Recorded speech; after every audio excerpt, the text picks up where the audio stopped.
রোগীর অবস্থার অবনতি হলে স্থান পান হাসপাতালের নিবিড় পরিচর্যা ইউনিট বা আইসিইউতে।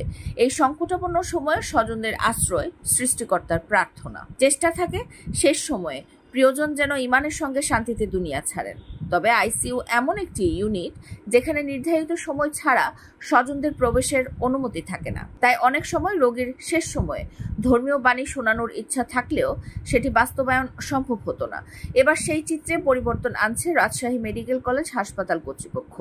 সম্প্রতি রামেক হাসপাতালের আইসিইউতে মৃত্যু পথযাত্রী রোগীদের হেডফোনের মাধ্যমে পবিত্র কোরআনের তিলাওয়াত শোনানোর উদ্যোগ নেওয়া হয়েছে। শুধু মুসলিম নয়, হিন্দু ও খ্রিস্টান ধর্মাবলম্বীদের জন্য নিজ নিজ ধর্মগ্রন্থের বাণী শোনানোর ব্যবস্থা থাকছে।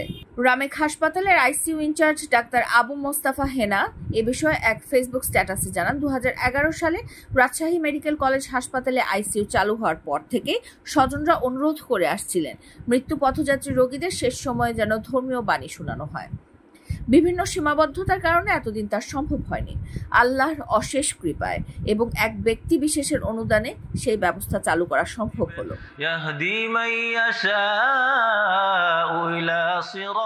তিনি আরো জানান, গত সোমবার 2 জন মৃত্যু পথযাত্রী রোগীকে হেডফোনে রেকর্ড করা কোরআন তেলাওয়াত শোনানো হয়েছে। এতে রোগীর স্বজনেরা মানসিক শান্তি পেয়েছেন বলে উল্লেখ করেন তিনি। রামেক হাসপাতালের মুখপাত্র ডাক্তার শঙ্কর কুমার বিশ্বাস বলেন, আইসিইউ একটি সংবেদনশীল জায়গা। রোগী যখন জীবন মৃত্যুর সন্ধিক্ষণে থাকে তখন ধর্মীয় বাণী মানসিকভাবে প্রশান্তি এনে দিতে পারে। ডাক্তার আবু হেনা মোস্তফার এই উদ্যোগ অবশ্যই প্রশংসনীয়।